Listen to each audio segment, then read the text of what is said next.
ዛሬ ደግሞ ስለ ስራ የሆነ ማለት ፈለኩ። ዘመን ምስጋና ይገባውና በዘመነ ቴክኖሎጂ ቢያንስ መተንፈስ ያለብንና መስተካከል ባለበት ጉዳይ ላይ እንዲስተካከል ቢያንስ ይህን ማስተካከል የሚችል ሰው በዚህ ጉዳይ ላይ ተመርቶ ያሉ ችግሮችን ማስተካከል ቢችል ችግር ፈቺ ሀሳብ አመንጮች መሆን ባንችል እንኳን ችግሮችን በማሳየት ችግር ፈቺ ሀሳብ አመንጭ የሆነ ሰው ችግር ፈቺ ሀሳቦችን በማመንጨት ቀመር ቀምሮ ሶሉት አድርጎ ሶሉሽን ከሆነ በኋላ ችግሮቹ ሊፈቱ ይችላል። እኔ አንዳንድ ማየው የስራ ችግር አለ። መጀመሪያ በስራ ጉዳይ ያሉ ችግሮች ከመጥቀሴ በፊት ስራ ማለት ምን ማለት እንደሆነ መግለጽ እፈልጋለሁ። ስራ ማለት እንግዲህ ያው የዕለት ገቢህን ምን ታሟላበትና ከዕለት ዕለት ከእጅ ወደ አፍ ከምትመገበው በላይ አንተነትን እንደ ሰው እንድትኖር ቤት የለህ እንደሆነ ቤት እንዲኖርህ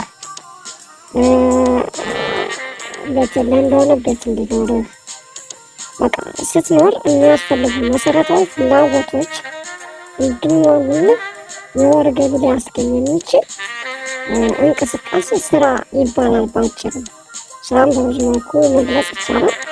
ብዙ ስለሌለ ብዙ ማለት አይቻልም ነው እንጂ ስለ ስራ ጉዳይ ብዙ ማለት ይቻላል። ግን ሁለት አይነት የስራ አይነቶች አሉ። አንደኛው ስራ እርካታ ሊያመጣ የሚችል ስራ ነው። ሁለተኛው ስራ ደግሞ ከዚህ በተቃራኒ የሆነ ስራ አንዳንዴ ከእስር ቤት ጋር ሊመሳሰል ይችላል።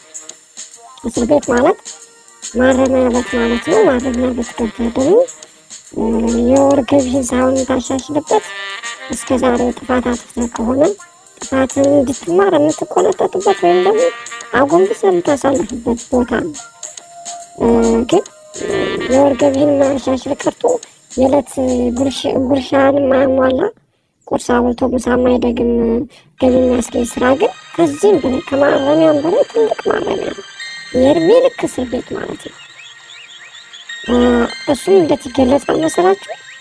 አንዳንድ የማይረባ ገቢው ትንሽ ሆኖ አለቃ በዛ የሆነ እንኳን ቦታ ለመሄድ ሰው እንኳን ሞቶብህ ቤተሰብ ሞቶብህ ለመቅበር እንኳን አረባካችሁ ብለህ ለምን እንኳን ክፍተት ካለ በዛ ቦታ ላይ የሚሰራ ሰው ካለ አንተን ተክቶ የሚሰራ ሰው ካለ ብቻ ነው ሄደህ ሰው ልትቀብር የምትችለው። ከዛ ውጭ አካባቢ ስትቆም አያኖርህም። ስትሞት መቅበር ትልቅ ክብር አለው። ስትኖር አያኖርህም። ሰው ሲሞት ደግሞ ለመቅበር አይታማም አካባቢ ህዝብና ቀብር ታሪክ ደግሞ ሰዎች ይጠዋል። እዛ ቀብር እንኳን እንዳትሄድ የስራ ጫና ካለ አትሄድ። ያንን ትሄዱ አንተን ቦታ ተክቶ የሚሰራ ሰው ከተገኘ ብቻና ብቻ ነው። ከዚህ በላይ ደግሞ እስር ቤት የለም። ይህ አይደለም የሚገርመው።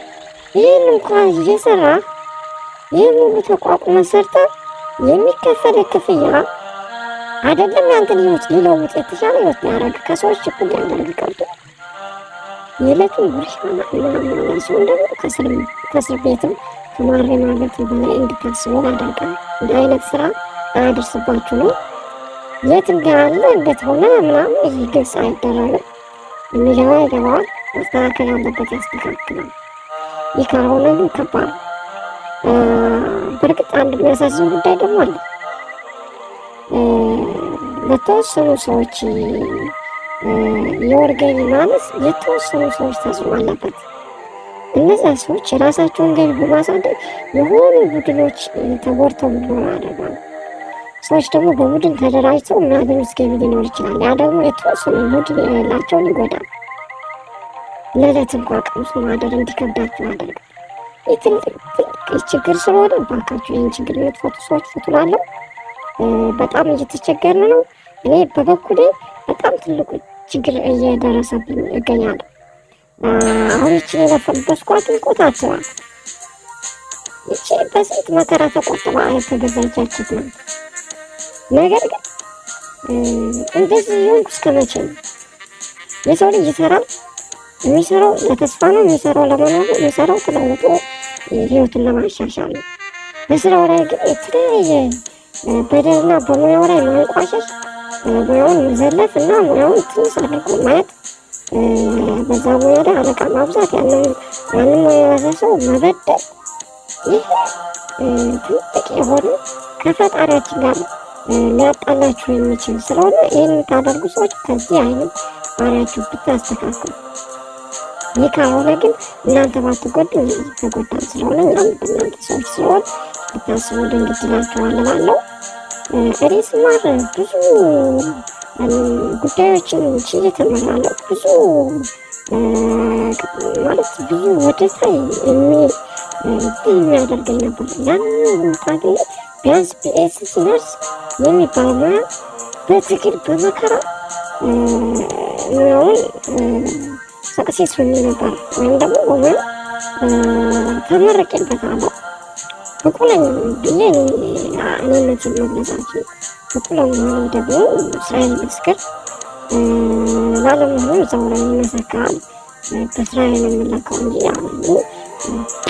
ቢኤስሲ ነርስ ነው ያለ ነርስ ፕሮፌሽን እንግዲህ በአሜሪካ በትልቋ በንግስቲቷ አገር ነርስ ክብር አለ። እኛ አካባቢ ግን ነርስ አማርኛ ዲክሽነሪ ላይ በሚተረጎሙ ትርጉም ነው የሚታየው። ይሰራል፣ ኦፒዲ ገብቶ ይመረምራል። ነርስ ዶክተር ነው የሚሰራው አለዛ ግን ነርስ እየሰራ ነበር መስራት ስለሚችል ትምህርቱ ስለተማረ ይሰራል። ነርስ ግን ስሙ ያው አይወራም ምን እንደሚባል ስለ ነርስ ጉዳይ ነው። አንዳንድ ሌቦች ባለጌዎች ጋጠ ወጥ የሚባል ስድብ እንኳን ወድ ነበር። አንዳንድ ባለጌ ሰዎች ሊሳደቡት የሚችሉ ስድብ እንዲሆን ግን ጋጠ ወጦች አሉ። ጋጠ ወጥ ለሰው ልጆች ክብር የማይሰጡ ሰዎች ወጥ ያለ ባህሪ ያላቸው ጋጠ ወጥ ይባላል ማለት። እንደዚህ አይነት ሰዎች ለነርስ ጥሩ ትርጉም እየሰጡ አይደለም። አሁን እኮ ነርስ ሆኖ መመረቅ እንደኔ ከሆነ ነርስ መሆን ማለት ያለ ገልጸው አልችልም። ስለዚህ ይህን መቼ ነው ሊስተካከል የሚችለው? እንዴት ሰው የሚያክል ሰው ይበደላል? እንዴት ሰው የሚያክል ሰው ኑሮ ከማንም ዝቅ እንድል ይደረጋል? እንዴት ሰው የሚያክል ሰው ቁፍን በልቶ ምሳ ይቸግረዋል? በፊት እኮ እኛ ህጻናቶቹንን ባለሙያ እንደ ፈጣሪ ነበር ቆጥረን የምናየው። የኔም ቤተሰቦች እንደዛ ነው። አሁን ግን ባለሙያ የብራሪ አገር የሌለው ወገን የሌለው ሲጋራ ሸቃኝ ተመስሎ አለ። እኔ በደረሰብኝ ተወለድኩበት አካባቢ እንኳን ሰዎች ተደራጅተው ከተወለድኩበት አካባቢ የማልፈልገው አካባቢ ሂጅ እንድሰራ ተፈርዶብኝ እስካሁን ድረስ ብዙ በደል ደርሶብኛል። በደልን ሁሉ ችዬው የምኖረው ቢያንስ እኔ ጀግና ሆኜ እንኳን ትግል ብገጥም የሆኑ ሰዎችን ደስ የሚያደርጉኝ ብታገራቸው እኔን የሚወዱና እኔ የሚወዳቸው ሰዎች በእኔ ምክንያት ይረበሻሉ በሚል ነው። በጣም ማሳለኝ በጣም አስባለሁ። ሳስብ ግን ይፈልጉኛል። ፈሪ ሲሆን ደግሞ አጥቂዎች ይመስለዋል። ለምን እንዲሆነ በአካል አስተካክሉ። አሁንም በቅርብ ሰዓት መስተካከል ያለበት ጉዳይ ይስተካከል። በምንሰራበት ላይ እየሰራን መቀጠል ፈልገን እንኳን በጣም የስራ እድል ስለሌለን መስራት የሚችል አእምሮ እያለ መስራት የሚችል እጅ እያለ መስራት የሚችል የተሟላ አካል እያለ ግን ለምንድነው በትንሽ ደሞዝ ተዘግተን እንድንኖር የተወሰነው? በዚህ ጉዳይ የሚጠይቀኝ ሰው ካለ እኔ ብቻ እንጃ አላውቅም። መጠን ያጣ አፈና ነው የምለው። አሁን እኛ አካባቢ በቃ ነፃ የሚገኝ ነገር ቢኖር ኦክሲጅን ነው የምትተነፍስበት ማለት። ኦክሲጅን ሲባል ይሄን መኖራው ወደ ተፈቅዶ ላይ አይችልም የሚነፍሰው ማለት።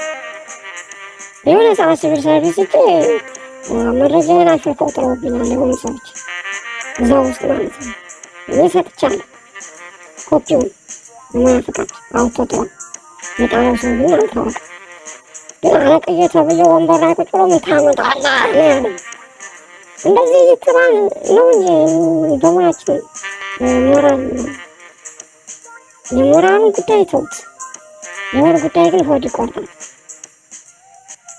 ምግብን ማስተካከል የምንበላበት እያገኘን አይደለም። እንደኔ ከሆነ ቤቴን እንኳን ሰው እንዳይብኝ አፍራለሁ። እንግዳም ቤቴ ይመጣ ትልቅ ሙያ ተምሬ ግን ትንሽ የምኖረው በሰዎች ምክንያት ነው። ግን እየጠና ከሄደ እኔ መኖር ካልቻልኩ እኔ እንዳልኖር እያረጉኝ ያሉት ሰዎች ጋር አንድ ቀን ጀግና ሆኜ ልታገል ስለምችል እንደዚህ አይነት ስህተት ውስጥ ከመግባታችን በፊት ባካችሁ መስተካከል ያለበት ጉዳይ ባለሙያ እየተሰራ ያለ ሴራ ይስተካከል። በወንበር ላይ ተዘርፍጦ ስለዋራ ብቻ ስንትና ስንት ሺህ የሚከፈለው ሰው የለም በሀገራችን። እኛ ግን ሰውን ባገለገል በዳበስን ሰዎችን የሚሰጠን የስም ስያሜ እንኳን እኛንም ይመጥን አይደለም። እንደኔ ከሆነ አንዳንዴ አላህ ወይም እግዚአብሔር ወይ ውረድ ወይ ፍረድ ሲባል መውረድማ እሱን እንዴት ውረድ ይባላል? ፍረድ ግን ይባላል። ሁላችንም የፈጠረ ፈጣሪ ይፍረድ። ሲፈርድ መፍትሄ አለ። መፍትሄ ሰዎች ያላቸው መካከል መፍትሄ ፍጠሩ። ተጎዳንባችሁ፣ ተጎዳዳን፣ ተላለቅ፣ ተጫረስ እየቀጠለ ከሄደ ከባድ ነው። ባካችሁ መፍትሄ ሶሉሽን ፕሊዝ